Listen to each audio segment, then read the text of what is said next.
तो आइए देखते हैं आखिर शाहबानो बेगम केस एक्चुअल में क्या था। मोहम्मद अहमद खान एक सक्सेसफुल एडवोकेट थे। उन्होंने 1932 में शाहबानो बेगम से शादी की। दोनों के 5 बच्चे थे। शादी का रिश्ता लगभग 43 ईयर्स तक चला।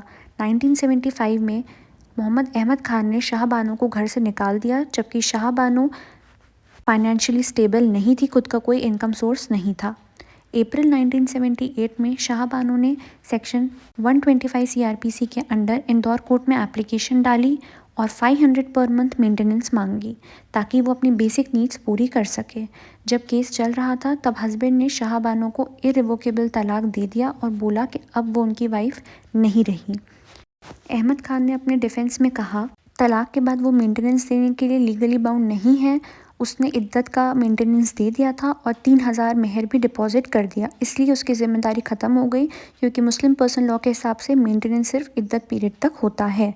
लीगल इश्यूज़, कोर्ट को ये डिसाइड करना था कि सेक्शन 125 जो एक सेक्युलर लॉ है, क्या ये मुस्लिम्स के लिए भी वैलिड है या नहीं। सवाल ये था कि क्या डिवोर्स के बाद हस्बैंड की रिस्पॉन्सिबिलिटी सिर्फ इद्दत पीरियड तक लिमिटेड हो जाती है। क्या मेहर का पेमेंट कर देना हस्बैंड को फ्यूचर मेंटेनेंस से फ्री कर देता है। सुप्रीम कोर्ट का जजमेंट आया। कोर्ट ने कहा कि सेक्शन 125 सीआरपीसी एक सेक्युलर लॉ है जो किसी एक रिलीजन के लिए नहीं बल्कि सब सिटीजन्स के लिए बना है। कोर्ट ने कुरान के वर्सेस सूरा 2 आयत 241-242 को रेफ़र किया और कहा कि इस्लाम भी यही मानता है कि डिवोर्स वाइफ को रीज़नेबल और फेयर प्रोविज़न मिलना चाहिए, मतलब सिर्फ इद्दत पीरियड तक नहीं बल्कि जब तक वाइफ अपना खर्चा खुद ना उठा सके तब तक। कोर्ट ने क्लियरली बोला कि इस्लाम औरतों के खिलाफ नहीं है बल्कि उनकी प्रोटेक्शन करता है।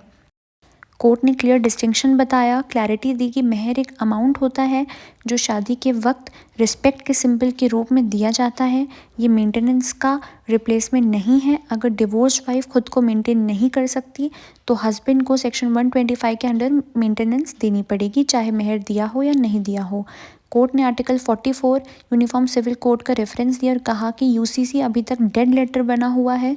अलग अलग रिलीजियस पर्सनल लॉ से कन्फ्यूजन और इनइक्वालिटी होती है, इसीलिए कॉमन सिविल लॉ होने से नेशनल इंटीग्रेशन स्ट्रॉन्ग होगी और औरतों को बेटर तरीके से जस्टिस मिल सकेगा। तो ये था हमारा शाहबानो बेगम केस।